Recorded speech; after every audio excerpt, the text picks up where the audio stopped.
اعوذ باللہ السمیع العلیم من الشیطان اللعین الرجیم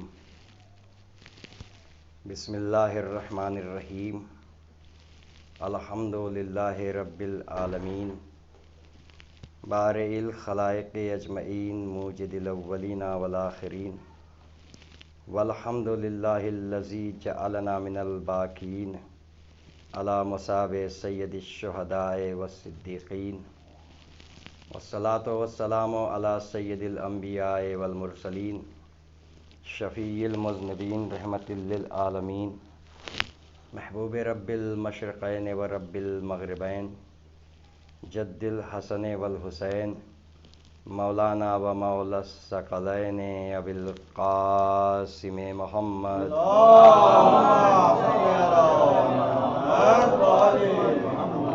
و اہل بیتہ الطیبین الطاہرین المعصومین المظلومین ولعنت اللہ علی اعدائہم اجمعین من یوم ظلمہم الی یوم الدین آمین یا رب العالمین. اما بعد، بسم اللہ الرحمن الرحیم. بحق زہرا و ابیہا و بالہا و بنیہا یا رب الحسین بحق الحسین اشف صدر الحسین بظہور الحجہ. صلوات بھیجے محمد آل محمد پر. اللہم صل علی محمد و آل محمد. غیبت امام عصر علیہ السلام نے ہمارے لیے بہت اہم عمل یہ ہے کہ ہم اپنے امام کو ہر مواقع پر ہر مرحلے پر یاد کرتے رہیں. اور آج کا دن تو واقعاً امام علیہ السلام کو مسلسل یاد کرتے ہوئے آپ کی جد کا پرسہ، کربلا میں اجڑے ہوئے اس گھر کا پرسہ امام عصر علیہ السلام کی بارگاہ میں پیش کرنا ہے. میں نے ایک دعا کو عنوان قرار دیا ہے صرف مصائب کے رفع کے لیے. یہ دعا مومنین کے زبان پہ رہتی ہے، امام کی بتائی ہوئی دعا ہے. بحق زہرا، اے پروردگار تجھے اس حق کا واسطہ جو تجھ پر زہرا کا ہے. و ابیہا، تجھے اس حق کا واسطہ جو تجھ پر زہرا کے والد کا ہے. و بالہا، اس حق کا واسطہ جو تجھ پر زہرا کے شوہر کا ہے. و بنیہا، اور اس حق کا واسطہ کہ جو تجھ پر زہرا کے بیٹوں کا ہے. پھر اس کے بعد یا رب الحسین، اے حسین کے پروردگار. بحق الحسین، اس حق کا واسطہ جو تجھ پر حسین کا ہے. اشف صدر الحسین، حسین کے سینے کو ٹھنڈک پہنچا. بظہور الحجہ، اذن ظہور عطا کر کے. اور امام کے ظہور کے لیے دعا میں اس سے بہتر دعا کون سی ہو سکتی ہے. اور ایسے موقع پر تو خاص طور سے دل تڑپتا ہے، اور تڑپتے ہوئے دل سے جب دعا نکلتی ہے تو اس کا اثر کچھ اور ہوتا ہے. ہم اپنی بستی میں غم حسین منا رہے ہیں. آغاز محرم ہوا، محرم کا چاند فلک پہ نمودار ہوا. ہم نے اپنے عزا خانوں کو سجایا اور کربلا سے آنے والے مہمان کے لیے ہم نے استقبال کے سارے سامان مہیا کیے جو ہم سے ہو سکا. 10 دن اپنے مولا کی خدمت کے لیے ہم نے اپنے آپ کو آمادہ کیا اور معمولات میں کافی حد تک تبدیلیاں کر کے ہم اپنے امام سے متوجہ رہے اور امام کی خدمت انجام دیتے رہے. لیکن جیسے جیسے یہ ایام گزرتے ہیں ویسے ویسے دل میں ایک خیال بار بار آتا رہتا ہے کہ اتنی جلدی محرم گزر رہا ہے. 6 تاریخ گزری تو یہ ہوا کہ کل 7ویں ہے، اور جب 7ویں گزر جاتی ہے لگتا ہے کہ محرم ختم ہو رہا ہے. اور آج وہ وقت آ گیا کہ جو مہمان آیا تھا اب ہم سے رخصت ہونے والا ہے. اور یہ رخصت کوئی معمولی رخصت نہیں ہے. صرف احساس کافی ہے کہ جس عزا کے ایام کا ہم سال بھر انتظار کرتے ہیں جب وہ مہینہ آتا ہے اور رضا کا فرش بچھتا ہے تو ایسا لگتا ہے کہ اتنی جلدی یہ دن گزر گئے کہ نہ ہم اپنے مولا کو جی بھر کے رو سکے، نہ ہم اپنے مولا کی خدمت انجام دے سکے۔ لیکن اتنا ضرور ہے کہ علم اور تعزیے پہ نگاہ ڈال کر کے اٹھتے ہوئے تعزیے سے، نکلتے ہوئے علم سے، ہر دل یہ کہتا ہے کہ مولا اگر کوئی خطا ہوئی ہو تو معاف کر دیجیے گا، شان میں کوئی گستاخی ہو گئی ہو تو درگزر کر دیجیے گا۔ حسرت تھی رونے کی مگر جی بھر کے رو نہیں سکے۔ اے آقا حسین، آپ کربلا سے تشریف لائے، آپ کا کرم تھا کہ ہمارے غریب خانے کو آپ نے آباد کیا، اپنے مبارک قدم یہاں تک پہنچے، لیکن ہم ویسے آپ کی خدمت نہیں کر سکے جو آپ کے شایان شان ہوتی۔ حسین تنہا نہیں آئے تو اصحاب کو ساتھ لے کر آئے۔ گود میں علی اصغر بھی ہیں، پہلو میں کلیل جوان علی اکبر بھی ہے، قاسم و انو محمد ہیں، اور شیر جیسا بھائی عباس بھی ہے، حبیب ابن مظاہر ہیں، زہیر و وہب و ہلال ہیں، سب کو لے کے آئے تھے، اور اب سب کے سب ہم سے رخصت ہو کر کے ان عزا خانوں سے جانے والے ہیں۔ تعزیے اڑ جائیں گے، عزا خانے ویران ہو جائیں گے۔ زندگی رہی، حیات نے ساتھ دیا، آئندہ سال محرم کا چاند نکلے گا تو فرش عزا بچھے گی، مولا کا غم منائیں گے، اور اگر حیات نے ساتھ نہ دیا تو مولا یہ آخری خدمتیں اسے قبول کر لیجیے گا۔ بس عزیزوں، صرف چند جملے مصائب کے عرض کرنا ہے مجھے، اور مصائب کیا، صرف رخصت پڑھنی ہے، وہ بھی کیسی رخصت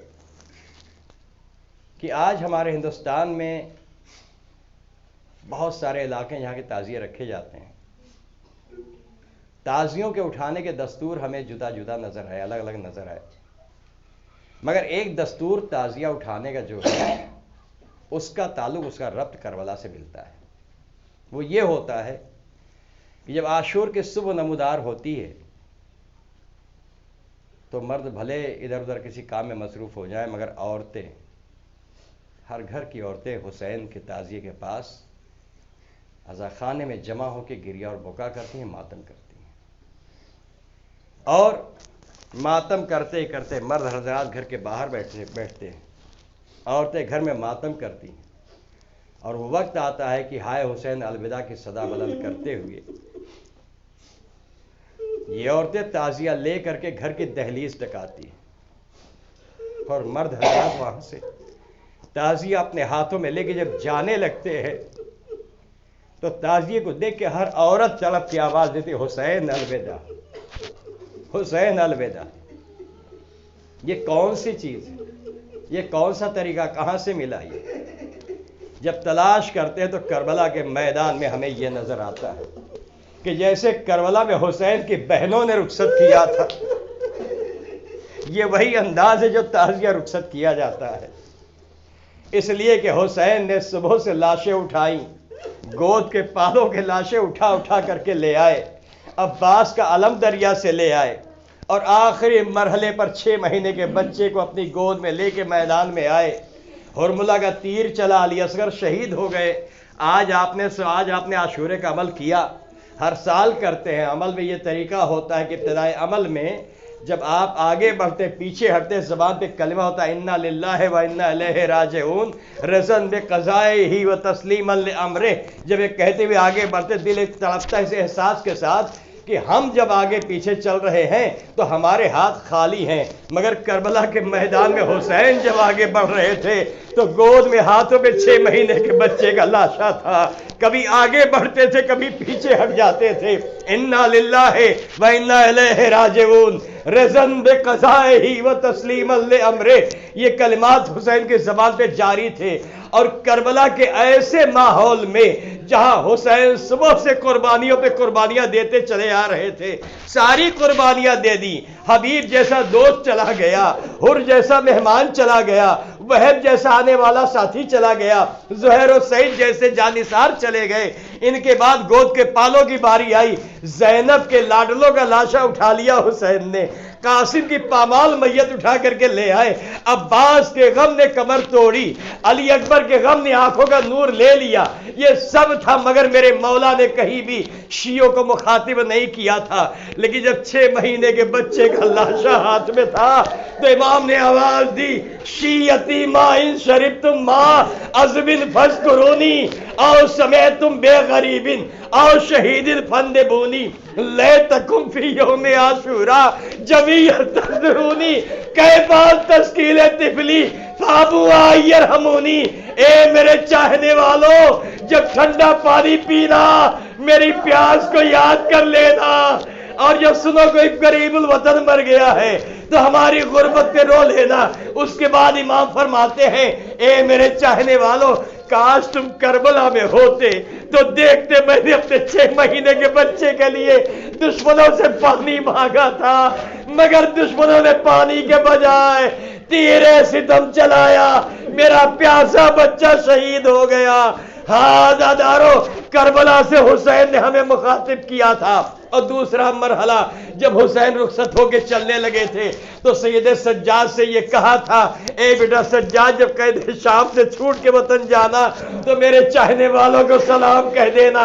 اے عزادارو، کربلا کے مظلوم نے سلام کیا ہے، آؤ اس کے سلام کا جواب تو دو۔ اے کربلا کے مظلوم، تم پر سلام۔ اے 3 دن کے پیاسے، تم پر سلام۔ اے 71 لاشیں اٹھانے والے حسین، تم پر سلام۔ اس پر سلام جس کا لاشا بے گور و کفن رہا۔ جزاکم ربکم جزاک اللہ خیر الجزا۔ ہاں عزادارو، حسین نے علی اصغر کا لاشا پشت خیمہ پہ لے جا کر کے ننھی سی قبر ذوالفقار سے بنائی، اور قبر میں جب لاشا لٹانا ہوا، امام علیہ السلام کا دل تڑپ رہا تھا۔ روایت بتاتی ہے کہ علی اصغر کے لاشے کو قبر میں رکھتے تھے، پھر اٹھا کے سینے سے لگا لیتے تھے، پھر رکھتے تو اٹھا کے سینے سے لگا لیتے تھے۔ 9 مرتبہ حسین نے علی اکبر کے لاشے کو، علی اصغر کے لاشے کو سینے سے لگایا اور یہ کہہ کے لٹایا، میرے لال، اتنی جلدی زمین میں تیرا لاشا کیسے چھپاؤں؟ علی اصغر کے لاشے کو چھپایا اور پلٹ کے آواز دی، بیٹا علی اکبر، تمہارا ننھا بھیا اسی مقتل میں ہے، گلے پہ تیر لگا ہوا ہے، اس کا خیال رکھنا۔ مگر اس کے بعد جو منظر تھا، میر انیس کا یہ 2 مصرع بہت تڑپاتا حسین کے لیے۔ اس مقام پر جب میر انیس کہتے ننھی سی قبر کھود کے، اصغر کو گاڑ کے، شبیر اٹھ کھڑے ہوئے دامن کو جھاڑ کے۔ عزادارو، دامن کب جھاڑا جاتا ہے؟ جب تک دامن میں کچھ ہو تب تک دامن نہیں جھاڑا جاتا، جب سب دے دیا جائے کچھ نہ بچے تو دامن جھاڑ دیا جاتا ہے۔ ہائے علی اصغر کی قربانی! حسین نے آواز دے دی، پروردگار، جو کچھ میرے پاس تھا تیری بارگاہ میں نذر کر دیا۔ آئے در خیمہ پر اہل حرم کو سلام کیا، اے بہن زینب تم پر سلام، ام کلثوم تم پر سلام، رقیہ تم پر سلام، سکینہ تم پر سلام، اے ماں کی کنیز فضہ تم پر بھی حسین کا سلام۔ سب کو جب سلام کیا، جناب زینب قریب آئیں، بھیا کیا ارادہ ہے؟ امام آئے، اے بہن زینب، سب جا چکے ہیں، اب مجھے بھی جانا ہے۔ بھئی یہ سننا تھا، ہر بی بی حسرت بھری نگاہ سے حسین کو دیکھ رہی تھی، ہر ایک اپنا فدیہ پیش کر کے چاہتی یہ تھی میرا لال مارا جائے مگر حسین بچ جائے۔ لیکن جب حسین کے رخصت کا وقت قریب آیا، ہر بی بی حسرت بھری نگاہ سے دیکھ رہی تھی۔ امام نے سب کو صبر کی تلقین کی، امام نے وصیتیں کی، اور وصیتیں کرنے کے بعد جناب زینب کو لے کر کے تنہا خیمے میں آئے۔ جناب زینب کے ساتھ معمول تھا کربلا میں، ہر شب حسین تنہا زینب کے ساتھ بیٹھ کر گفتگو کرتے تھے، مگر جب رخصت آخر کا وقت آیا تو زینب کو ایک حجرے میں لے کر گئے اور وہاں گفتگو کی۔ راوی بیان کرتا ہے، میں نے صرف ایک منظر دیکھا کہ جب اس حجرے میں، جو خیمے میں جانا تھا، حسین آگے آگے تھے، زینب پیچھے پیچھے تھی، مگر جب تھوڑی دیر کے بعد اس خیمے کا پردہ ہٹا تو میں نے دیکھا زینب آگے آگے آ رہی ہے، پیچھے پیچھے حسین سر جھکائے آ رہے ہیں، گویا بہن اپنے آپ کو آمادہ کر چکی تھی۔ جاؤ بھیا، خدا حافظ۔ حسین آئے، زینب نے بڑھ کے آواز دی، بھیا ہم بہنوں کی ایک تمنا اسے پوری کرتے جاؤ۔ امام نے پوچھا بہن کیا تمنا ہے؟ کہا بھیا آپ اندر آ جائیے، ہم ساری بہنیں آپ کو حلقے میں لے کر کے خاص طور سے آپ کو رخصت کرنا چاہتے ہیں۔ حسین خیمے کے اندر آئے، بہنوں نے حلقہ بنایا، حسین حلقے کے درمیان آئے، ہر بہن بھائی کا چہرہ دیکھ رہی ہے، حسرت بھری نگاہ سے دل آواز دے رہا ہے جی بھر کے دیکھ لو، اب تصویر پنجتن نظر نہ آئے گی۔ حسین کے جانے کے بعد نہ رسول کی زیارت ہوگی نہ علی کی زیارت ہوگی۔ حسین کیا جا رہے ہیں؟ پنجتن پاک کا خاتمہ ہے۔ یہ بہنیں تھیں جو حلقے میں لیے ہوئے آہستہ آہستہ در خیمہ کی طرف بڑھتی جا رہی تھی۔ جیسے در خیمہ کے پاس پہنچی بیویاں لپٹنے لگی، حسین ایک ایک سمجھا سمجھا کے جدا کر رہے ہیں۔ بہنیں آواز دیتی ہیں اے بھیا خدا حافظ۔ حسین نے پردہ ہٹایا، جیسے ہی باہر نکلے ذوالجناح سامنے نظر آیا، چاہا کہ ذوالجناح پہ بیٹھے، مگر بیٹھنے کے بجائے امام نے داہنے بائیں دیکھنا شروع کیا۔ خیمے کے در پہ کھڑی بہن یہ منظر دیکھ رہی تھی، آگے بڑھ کے آئی، بھیا کیا دیکھ رہے ہو؟ کہا بہن یہی دیکھ رہا ہوں کہ جب میں گھوڑے پہ سوار ہوتا تھا تو قاسم رکعت تھامتے تھے، علی اکبر لجام پکڑتے تھے، عباس سہارا دیتے تھے، آج تنہا کوئی نہیں ہے۔ زینب آگے بڑھی، بازو بھائی کا بازو سنبھالا، آؤ بھیا زینب تمہیں سوار کرے گی۔ بس عزاداروں مجلس تمام ہے۔ یہ وہ منظر تھا جسے میر انیس نے اس طریقے سے رقم کیا کہ حسین جب کی چلے بعد دوپہر رند کو، نہیں تھا کوئی جو تھامے رکاب و توسن کو۔ سکینہ جھاڑ رہی تھی ابا کے دامن کو، حسین چپ کے کھڑے تھے جھکائے گردن کو۔ ناس رہا تھا کوئی شاہ کربلائی کو، فقط بہن نے کیا تھا سوار بھائی کو۔ حسین چلے گئے، بہنیں آواز دیتی رہی بھیا خدا حافظ، حسین خدا